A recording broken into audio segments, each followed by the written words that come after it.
Donc OpenC2, sur Slack, je suis Snowy Hall.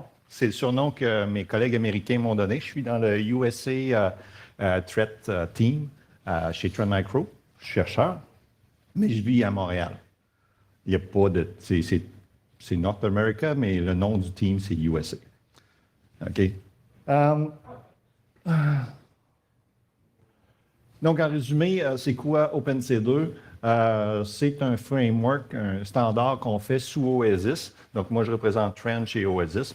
Sur ce board-là, on a des gens, ça vient de la NSC qui nous a amené ça. Maintenant, ça a été transféré à Oasis.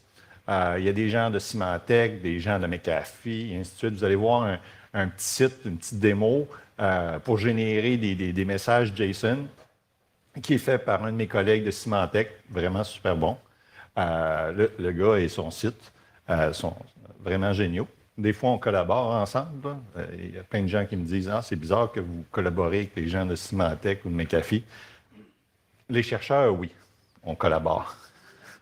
OK? Parce qu'on a un ennemi commun. Donc, c'est ça.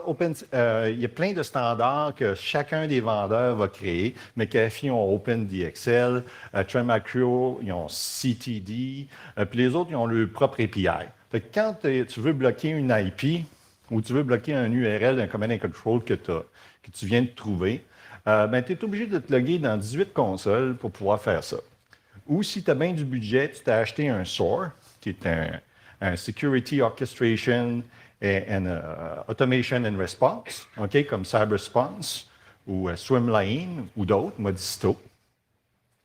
Mais j'en ai pas vu beaucoup au Canada. Aux États-Unis, les grandes entreprises, ils se sont achetés des SOAR comme tel. Donc, OpenC2, c'est en réponse à ça. Le département de la Défense américaine, puis la NSA, pousse beaucoup pour qu'on sorte le standard d'ici 6 mois. Okay? La raison pour laquelle j'ai suggéré d'avoir ce talk-là ici, c'est pour vous familiariser avec ça, parce que je crois que quand ça va sortir, vous allez commencer à mettre ça dans vos appels d'offres d'ici 1 an à 2 ans. Les grandes entreprises, comme ceux qui sont sur le board, comme Bank of America, puis AT&T et même la Défense l'ont dit, nous autres, on va exiger que les produits des vendors soient OpenC2. Parce que quand ils vont, avec l'orchestrateur, quand ils vont dire « je veux bloquer telle URL », ils veulent que tous les actuateurs qui peuvent faire l'action bloquer sur un URL le fassent en même temps. OK? Donc, dans le fond, c'est un standard ou un framework qui va être vendor agnostique. Donc, ah oui, c'est vrai, le légal m'a demandé de dire ça. Tout ce que je dis, c'est juste mon opinion, ce n'est pas celui de Trend Micro ou de Oasis. OK. Qui est derrière ça? Bon, ben, c'était la NSA. Maintenant, ça a été transféré à Oasis. Oasis, c'est sous le MIRTRE. Le MIRTRE est sous le US Homeland Defense comme tel. Et sont ceux qui sont derrière tous les grands standards comme Styx, Taxi et bien d'autres. Même des standards pour contrôler votre balayeuse, puis des choses du genre. Donc, c'est Oasis. Nous, on est membres d'Oasis, puis moi, je suis un des 3 représentants de Trend Micro sur Oasis. Donc, je m'occupe de Styx, Taxi et OpenC2. Donc, la problématique, c'était ça. On a des cyberattaques qui sont de plus en plus rapides, sophistiquées, ça, je dirais moins, là, mais c'est ça qu'on dit dans notre pamphlet Oasis. Mais comme chercheur en menace, non, les gens ne patchent pas. Tu n'as pas besoin d'être sophistiqué. Ça, c'était une des opinions que je ne suis pas censé dire que tu as le micro. OK? C'est pour ça qu'il y a un disclaimer. Donc, les environnements des cyberdéfendants sont hétérogènes. OK? Vous avez du Trend Micro, du McAfee, du Cisco, même si nos vendeurs voudraient que vous ayez juste du Trend, ça n'arrivera pas. Donc, c'est hétérogène, puis se connecter sur 5 consoles, comme je disais, ou 25, même qu'il y en a des grandes entreprises comme Walmart sont à au-dessus de 50 consoles. OK? Donc, bloquer une IP, ça peut être long. Donc, ils ont décidé qu'il y aurait un standard. Bank of America aussi sont comme ça. Et le owner sur notre technical committee.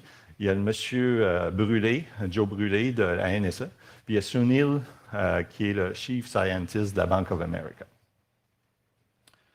Donc, on a un need for speed, OK? Puis dans OpenC2, ben, c'est la vitesse, mais aussi l'interopérabilité interproduit, intervendeur. OK? On se rappelle tout dans Apollo 13, quand il a dit, bon, ce machin rond-là doit aller dans le carré ou dans le carré dans le rond. Hein? Bien, c'est un peu ça entre les différents vendeurs, le problème. Donc, on a 3 spécifications. OK, si vous allez sur le site, on a le Language Specification. Ça, c'est la grosse affaire, le gros document qui montre tous les keywords, puis ainsi de suite qu'on doit avoir, qui dit que c'est du JSON, puis qu'on a les types d'objets. On a le Actuator Profile. Un Actuator Profile, ça, c'est pour, exemple, un firewall, pour un router, pour un anti-spam, par exemple, ou pour une machine Windows, OK, pour bloquer un compte, par exemple. Donc, j'ai un petit exemple, justement. Je n'avais pas vu, mais c'est relié un peu à ta conférence. Donc, et ensuite, on a les transferts. On n'a pas appelé ça transport, ça aurait été trop de confusion. Donc, on a dit transfer. OK?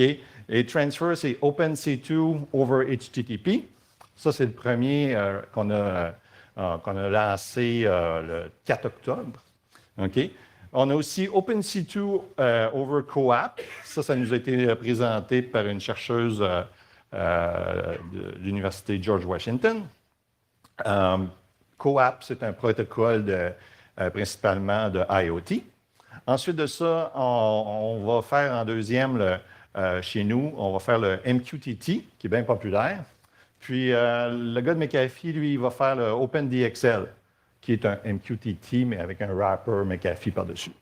Donc, il y a des implémentations qui sont en train de se faire. Nous, on a un prototype